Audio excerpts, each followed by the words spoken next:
What is up, guys? Satellarknight here. I am back with the favorite video of the year so far. Why is it my favorite video of the year? Because I'm doing a deck profile of my Satellarknights post Power of the Elements, guys. I am so excited to share this with you.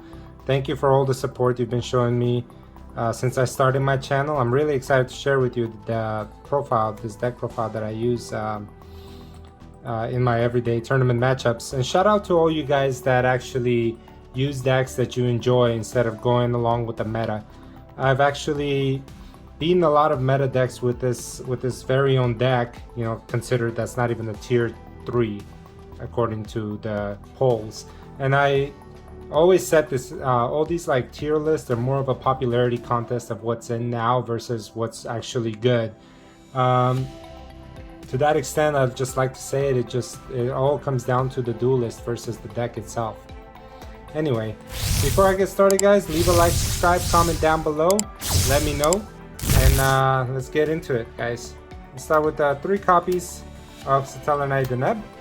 This is your searcher of the deck. Basically, it lets you add Satellarknight from your deck to your hand. Then you have 3 copies of Satellarknight Altair. This guy's your monster reborn. He'll take a Satellarknight that's in the graveyard and put it onto the field in defense mode. You got 2 copies of Nukalai. This is your Foolish Burial on legs. You do not need the 3rd copy, 2 is plenty. Then you have 2 copies of Satellarknight Vega. Crucial card, not crucial enough, guys, to run 3 of in the deck. You don't want to draw multiple of these, you just want to have 1 in hand at a time, okay? So a very good combo starter, but 1 is good enough, okay? You don't want to run into too many of this. If you haven't figured it out by now, guys, this deck focuses on spamming rank 4 monsters on the field to kind of lock down and control your opponent. I will not be doing a combo or test hands in detail breakdown in this video, or else the video will be too long. I'll do it in another one, okay? So let's finish this off, the lineup with the Satellarknight Sirius. A lot of people don't run this guy. I find him very useful in this deck, especially because of a combo that he's a part of that basically lets you recycle your graveyard and draw 1 card from your hand. I mean, from the top of the deck. Okay, so that's all of my Satellarknight lineup. I have 1 copy of Summoner Monk. I know it's not very, you know, you don't usually run this guy in your deck, but I do. You know, it's a dark monster, which is a good target for a Super Poly. Spoiler alert.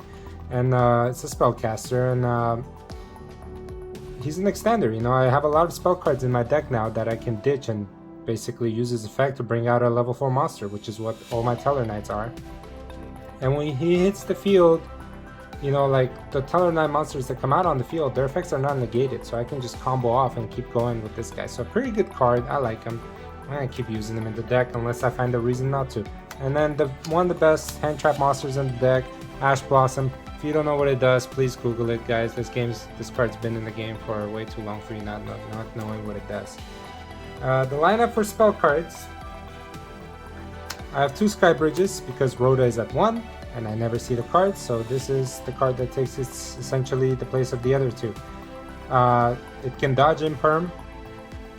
Essentially what it does is it targets a Satellarknight that's on the field, returns him to my deck, and brings out another one in its place. So it can dodge Imperm, it can dodge Veiler, it can go for an additional attack during the battle phase, and it can just continue using its effects. You know, it's a pretty handy card. The newest addition from Power of the Elements is 3 copies of Ultimate Slayer. Okay, very good card. It does target a monster, so if a monster is unable to be targeted, this will not work. But aside from that, it's the monster cannot respond with an effect to negate this card, so that's very strong all of in itself. And then you can send the same type of monster from your extra deck to the graveyard to shuffle that monster or any monster on the field of the same type back into the deck. Okay, so a very good card. And the extra deck monsters that are run in my right now are actually complementing this card, and I'll show you that later. Okay, then you have 3 copies of Dark Ruler No More because Droplet costs too much. Not in the term of like dollar amount, which I guess you can say that, but The fact that I have to ditch a card from my hand, and I'm not really looking in this deck to empty out my hand. Dark Ruler No More essentially does the same thing, negates all of the monster effects. No battle damage to my opponent, but that's fine. The whole point is to clear the board, and it really kind of powers up Ultimate Slayer, which can get rid of any monster at this point once you activate Dark Ruler.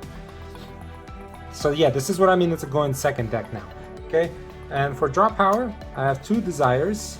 I desire to run this card instead of Prosperity, no pun intended. But the more I play, the more I realize that my extra deck is very limited in what I can ditch, and Prosperity does that, and I don't need to get rid of any cards of my extra deck because Ultimate Slayer does it for me. So desires, just make sure you have at least like 3 copies of Satellarknights, either in the hand, the field, or the graveyard. They can recycle themselves, so you don't banish them accidentally. Okay, and then to finish off is the one-offs. We got 1 Super Poly, thanks to Garura. This card is more relevant now than it ever was before. 1 copy of Harpy's Feather Duster. I will not get rid of this card. It's a very good. It's a staple in my deck, at least. It's helped me out numerous of times. It's saved me more times than I can account for. Okay, so Harpy's Feather Duster, very good, very OG card. And then to finish that off is 1 copy of Reinforcements of the Army. I really wish this was a 3, but Konami for some reason is too stubborn to do so. Kind of ruined the consistency of the deck, but I'm still making it work. That's why Skybridge is kind of essential in this deck now. Okay, that's it for the spell cards. Let's jump into the traps. We have 3 Stellar Nova Alpha. Best counter trap card in the game, in my opinion. Better than Judgment, better than Warning. That's because it can negate any card that's activated anywhere on the field. Spell, trap, monster, it doesn't matter. On the field, in the graveyard, across your neighbor's house, it's all the same. It negates it and it destroys it, and all it costs is you sending a Satellarknight monster from the field to the graveyard. And then if you destroy a card that's activated on the field, you get to draw a card. So it's a +1 essentially. So be careful when you're activating this card to maximize its full potential. I recommend destroying, not wasting it on Ash Blossom. I mean, you can, but I recommend doing it on something like Harpy's Feather Duster or something like that. Then you have 3 Solemn Strikes. Very relevant in this meta. I use this instead of Judgment because I'm going second again. So self-explanatory. 1500 points, negates. 2 Draco Utopia. I'm trying this card out. I have 2 copies of it. It's basically a Solemn Strike, except it's only for monsters on the field. It's a free negate and destroy. And then the secondary effect is if I choose to banish a monster from my hand, I can basically take that monster that I just destroyed and put it on my field, negate its effects. So basically it's an interruption card as well. Okay. Then you have the best hand trap in the game, which is your Infinite Impermanence, self-explanatory. And then the best card in the game, the best trap in the game right now is Evenly Matched, guys. This combined with a Dark Ruler No More is unstoppable. I've seen so many people scoop as soon as they saw this card pop up. Earlier the better, but yeah, very good trap card. Alright, let's get on to the extra deck. Let's start out with our Satellarknight package. We have Stellarknight, Constellar Diamond. I run 1 of. A very relevant card, guys. A very underutilized. All you Satellarknight players need to understand how important this card is in your deck. Bring him out as soon as you can if you're facing dark monsters, because he's a negate and he negates and destroys every dark monster effect that's activated based on the attachments that are up to him. Like, let's say he has like 3 attachments to him. If a dark monster activates its effect, nope, I don't think so. Detach 1, negate, destroy. And that's more than once per turn, okay? On top of that, a person cannot add any card from the graveyard back to the hand. If they choose to do so, that card is banished instead, okay? And you cannot use Foolish Burial. You can't send cards from the deck to the graveyard while this card has a material. So pretty OP card, if I say so myself. Underutilized, underappreciated. It's because it's a deck dependent, card. So, which it should be. And then you have 2 copies of Trivers. Self-explanatory if you guys don't know what Trigger does. When it hits the field, it requires obviously 3 Tellarknight monsters. When it hits the field, it bounces everything back to the hand, does not target, and then other than himself obviously, and then you can detach a material, you can discard a card from your opponent's hand. And when it hits the graveyard, while it has a material attached, you can recycle a Satellarknight from your graveyard by bringing them out to the field. So, and then the effect will, like, you can bring out, let's say, Altair, and then Altair's effect will go off again, you know, during your opponent's turn. So it's a very good extender. And then you have 1 copy of Deltaros. Deltaros, up until maybe 6 months ago, did not see as much play. Now he sees play ahead of Trigger. Mainly because it's a 3 level 4 monsters. It's a generic. But it's also has a very nice graveyard effect that is not once per turn and does not require material to be attached to it, which is very important. When he hits the graveyard, he brings out a Satellarknight from your hand or your deck onto the field. So keep that in mind and check out my next video for, and I'll show you a combo, a sweet combo, how this can set up a little board for you, okay? Then you have Dark Satellarknight Battlemist. This is to round up the Satellarknight archetype in my extra deck. He's basically the 2 level 4 Satellarknight monsters. I'm glad that he's in play because without him the deck wouldn't work because Ptolemaeus is gone for now, hoping he comes back. 2 level 4 monsters. Once he hits the field, every monster becomes dark, which is important for Diamond. If you have both of them on the field, Diamond can basically negate every monster effect. You can detach a material from her and then and discard a card. Once you do so, you can basically bring out another Satellarknight on top of her and use her as a material. So Trevor can come out and Deltaros can come out.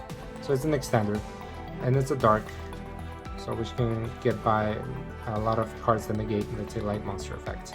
So that's my Satellarknight package. Now I have my Link package, which will be my Gravity Controller, IP Masquerena, Appaloosa, and Emperor, Underworld, Goddess of the Closed World. Okay, a lot of people know how these cards work. Not a lot of people know about her.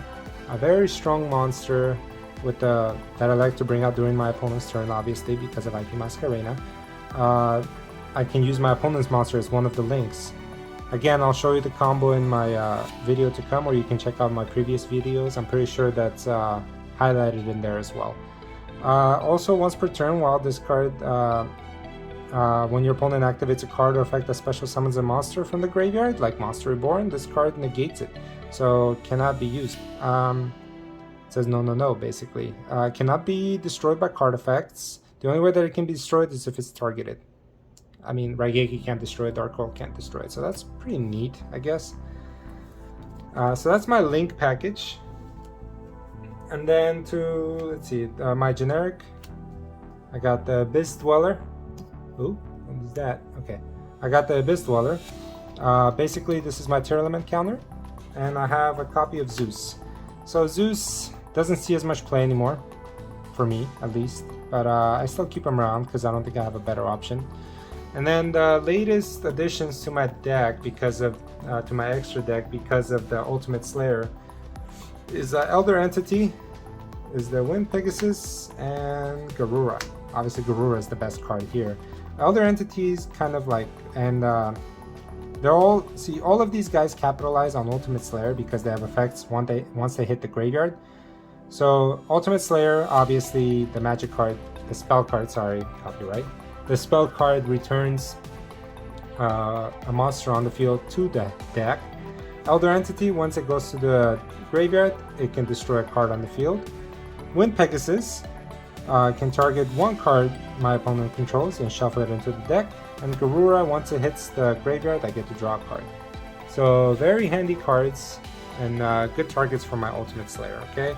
This is for, obviously, for the Sword Soul, and this is for all the fusion decks nowadays that are, you know, throwing their weight around. But anyway, guys, yeah, that's my Satellarknight deck profile up to date. You know, let me know what you guys think. I will be putting up another video soon showing you some combos and some test hands, because I know you guys love to see that.